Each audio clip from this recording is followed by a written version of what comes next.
సప్త సముద్రాల అవతలున్న అందరినీ పిలిపిస్తాం, చట్టం ముందర నిలబెడతాం, నిలబెట్టించి శిక్ష పడేలా అన్యాయానికి ఈరోజు గురైన వ్యక్తికి సంతోషం కలిగించేలా ప్రతి అడుగు దీని ద్వారా పడుతుంది.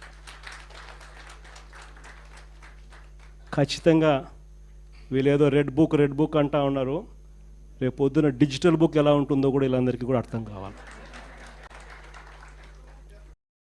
ఈరోజు దాదాపుగా 16-17 నెలలు అయిపోయిన నేపథ్యంలో ఈరోజు ఈ సమావేశం నిర్వహిస్తూ ఉన్నాం.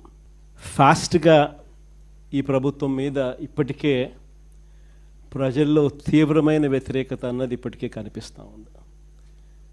మామూలుగా 2 సంవత్సరాల తర్వాత ప్రజల్లో పరిపాలన ఎలా ఉంది అని చెప్పి చూస్తే ఏ ప్రభుత్వానికైనా కూడా సాధారణంగా ఈ లెవెల్లో యాంటీ ఇన్కంబెన్సీ ఆర్ ప్రజల్లో వ్యతిరేకత అనేది ఈ లెవెల్లో మామూలుగా ఉండే పరిస్థితి ఉంటే, చంద్రబాబు నాయుడు గారికి మాత్రం ఈ లెవెల్లో ప్రజల్లో వ్యతిరేకత యాంటీ ఇన్కంబెన్సీ ఇప్పటికే కనిపిస్తూ ఉంది.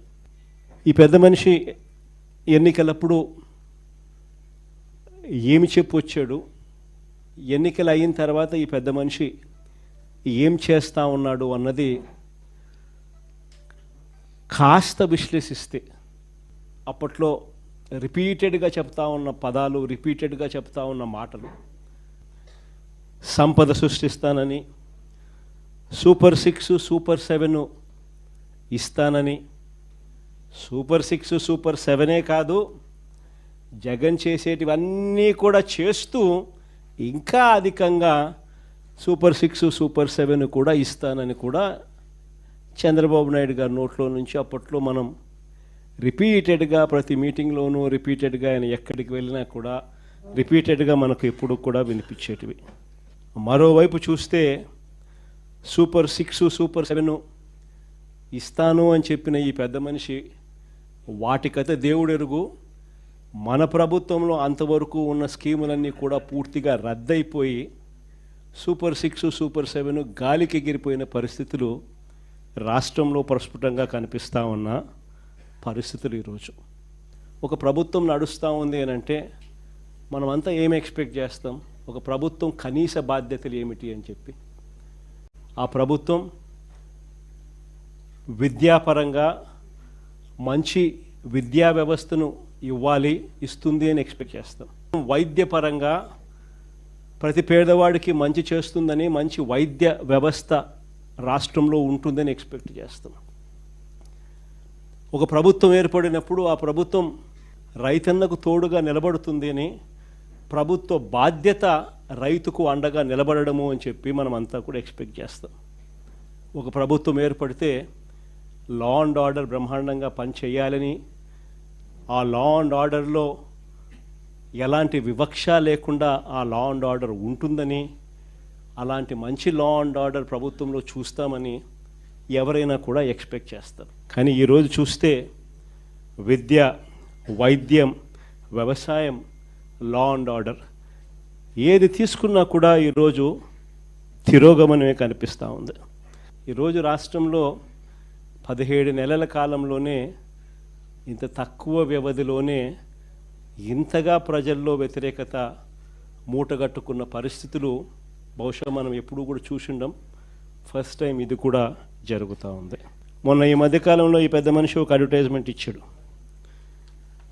ఈనాడులో అడ్వర్టైజ్మెంట్ ఇచ్చాడు. విజయోత్సవ సభ అని చెప్పి ఒకటి అనంతపురంలో పెడతా ఉన్నప్పుడు ఈ పెద్ద మనిషి ఇచ్చిన అడ్వర్టైజ్మెంట్ ఇది. ఇలా ఈ మాదిరిగా అడ్వర్టైజ్మెంట్ ఇచ్చాడు. ఈనాడు వాళ్ళ పాంప్లెట్ పేపర్లో ఈ అడ్వర్టైజ్మెంట్ కూడా అందరికీ కూడా కనిపిస్తుంది. అసలు ఒకసారి ఈ అడ్వర్టైజ్మెంట్ చూస్తే సూపర్ 6 సూపర్ హిట్ ఈ అడ్వర్టైజ్మెంట్లో పైన హెడ్డింగ్ అని, కింద అవన్నీ కూడా సూపర్ 6 సూపర్ 7కి సంబంధించిన హామీలు అని చెప్పి జనరల్గా కూడా మనం అంతా అనుకుంటాం. ఈ అడ్వర్టైజ్మెంట్ ఒకసారి చూస్తే ఇది ఎన్నికలప్పుడు ఇచ్చిన అడ్వర్టైజ్మెంటు. సూపర్ 6 సూపర్ 7కి సంబంధించి ఎన్నికలప్పుడు ఇచ్చిన అడ్వర్టైజ్మెంట్. ఈ ఎన్నికలప్పుడు ఇచ్చిన ఈ అడ్వర్టైజ్మెంట్ను నిన్న విజయోత్సవ సభలో ఇచ్చిన ఈ అడ్వర్టైజ్మెంటు ఒకసారి తేడా చూస్తే సూపర్ 6 సూపర్ 7 మారిపోయినాయి. సూపర్ 6 సూపర్ 7 అంశాలు మారిపోయినాయి. ఎన్నికలప్పుడు యువతకు 3,000 రూపాయల నిరుద్యోగ భృతి అని చెప్పినాడు. ఈరోజు కనపడ్డంలా సూపర్ 6 ఈ పొద్దు ఇచ్చిన అడ్వర్టైజ్మెంట్లో. ఎన్నికలప్పుడు ప్రతి మహిళకు ఆడబిడ్డ నిధి 15,000 అన్నాడు, 1,500 సంవత్సరానికి 18,000 అన్నాడు. ఎన్నికలప్పుడు ఆడబిడ్డ నిధి నెలకు 1,500 సంవత్సరానికి 18,000 అన్నాడు. ఈరోజు ఇచ్చిన అడ్వర్టైజ్మెంట్లో అసలు కనపడ్డంలా. ఆడబిడ్డ నిధి అనే సూపర్ 6 పథకం అసలు అడ్వర్టైజ్మెంట్లో లేదు. కింద చూస్తే బీసీ, ఎస్సీ, ఎస్టీ, ముస్లిం మైనారిటీలకు 50 ఏళ్ళకే పెన్షన్ కింద. ఈరోజు ఎస్సీ, ఎస్టీ, బీసీ మహిళలకు 50 ఏళ్ళకే పెన్షన్ అనేది అది కూడా అడ్వర్టైజ్మెంట్ లేదు. అంటే ఏకంగా ఏ స్థాయిలో వీళ్ళు మోసాలు ఉన్నాయి అని చెప్పడానికి ఇదొక నిదర్శనం.